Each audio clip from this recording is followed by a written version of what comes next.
여러분 안녕하십니까? 광주 MBC 뉴스데스크입니다. 시청각 장애인처럼 휠체어를 타지 않는 장애인들을 위한 이른바 바우처 택시가 있습니다. 평소엔 비장애인 승객을 받다가 호출을 수락하면 교통약자용 택시가 되는 건데요. 탑승 횟수에 제약이 걸리면서 장애인들이 마음껏 택시를 이용할 수 없게 됐습니다. 임지은 기자의 보도입니다.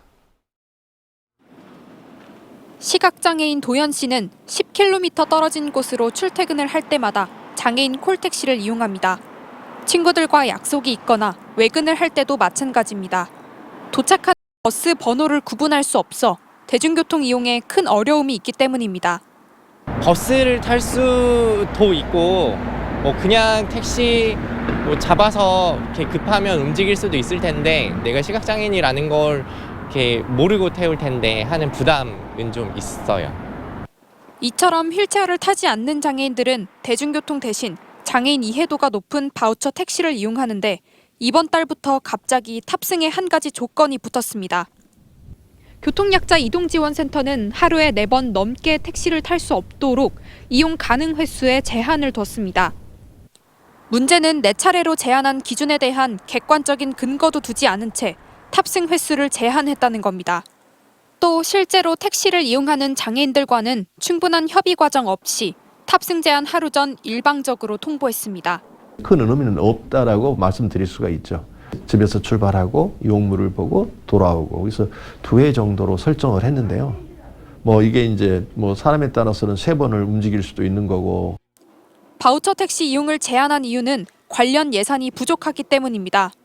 교통약자 이동지원센터는 바우처 택시기사가 임의로 장애인 호출을 받지 않을 가능성을 줄이기 위해 호출료 등을 합쳐 한 건당 약 11,000원을 지원할 예정입니다. 대략 장애인들이 하루 평균 1,200건 정도를 이용하는데 하루에 나가는 돈은 1,300여만 원, 연간으로 따지면 약 47억 원입니다. 바우처 택시 운영 사업으로 확보된 30억 원의 예산으로 감당하기엔 턱없이 부족한 상태입니다. 장애인 단체는 이러한 결정이 행정 편의주의에 불과하다고 비판합니다. 3회가 될 수도 있고 5회가 될 수도 있는데 거기에 대한 근거 없고 행정 편의주의로 정해놓고 바꿔놓고. 지난해 비휠체어 장애인 전용 택시였던 임차 택시를 폐지시켜 장애인들에게 한 차례 불편을 초래했던 광주시가 이번에는 바우처 택시 탑승 이용에도 제한을 두면서 또다시 불편을 주고 있습니다. MBC 뉴스 임지은입니다. 미운오리 취급을 받아왔던 군공항 이전에 대한 인식이 점차 바뀌고 있습니다. 우리 지역은 절대 안 된다던 분위기가 우선 이야기를 들어보자는 쪽으로 선회하고 있는데요. 광주 군공항 이전 사업이 전에 없던 탄력을 받고 있는 만큼 지역 내 불필요한 갈등을 최소화하기 위해서라도 특별법이 조속히 통과돼야 한다는 목소리가 높습니다. 주현정 기자입니다.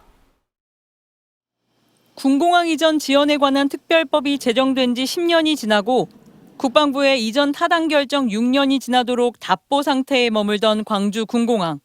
달라진 기류가 감지된 건 군공항 유치가 인구 감소에 따른 지역 소멸을 억제할 대안으로 떠오르면서부터입니다. 이렇다 할 산업 동력이 없는 지역에 군공항을 유치해 지역 발전의 호기로 삼아보자는 제언이 무조건 반대해서 검토 정도는 해볼 수 있다는 분위기로 바뀐 겁니다. 한평에서 지난해 11월과 지난 8일 등 2번의 주민설명회가 열리고 또 얼마 전 연광에서의 첫 공개 자리가 마련된 것도 이러한 분위기를 반영합니다. 지금은 찬성이야 사단지 대책에는 반대자가 아니고 정확한 이 실태 파악을 하고 또 협의 과정에서 판단해서 결정하려고 합니다. 지역 개발이 되니까 첫째가 그 도로 자체가 좋아지고 저희가 투자도 받을 수 있는 구조가 되는 거고 이게 영광군의 이득점이라고 보는데. 광주와 유사한 어려움을 겪던 대구가 이전 부지를 확정하고 속도감 있게 사업을 추진하고 있는 점과 여기에 여야가 군공항 이전 특별법의 빠른 제정을 공식화한 점도 지역민의 입장을 변화하게 한 요소가 된 것으로 보입니다.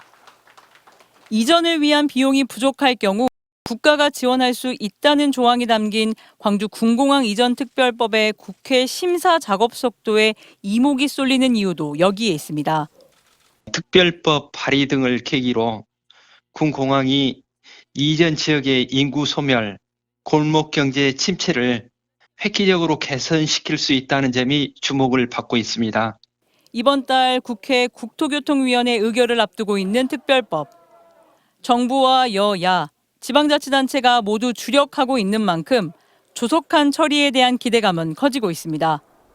MBC 뉴스 주현정입니다. 광주 군공항 이전 주민설명회가 열린 영광과 한평 지역에서 무안군 유치협의회 명의의 군공항 이전 찬성 결의문 서명 용지가 돌아 논란이 일고 있습니다.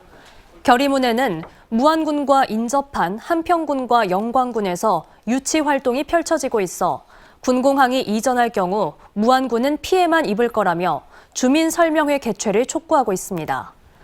한편 국방부가 이전 비용과 후보지를 산정해둔 무안과 고흥, 해남에서는 별다른 움직임이 없는 상태입니다.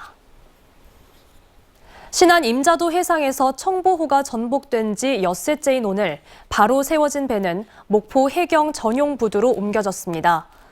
청보호는 원래 목포 조선소로 옮겨질 예정이었지만 강한 조류 등 기상 여건이 좋지 않아 하루 정도 일정이 늦춰졌습니다.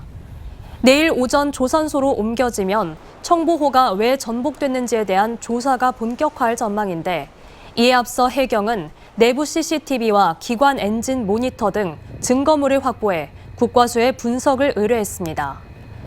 한편 아직 실종자 4명은 발견되지 못했는데 해경은 배 안에 실종자들이 없는 것을 확인함에 따라 바다로 떠내려간 게 아닌지 보고 해상 수색을 확대하고 있습니다.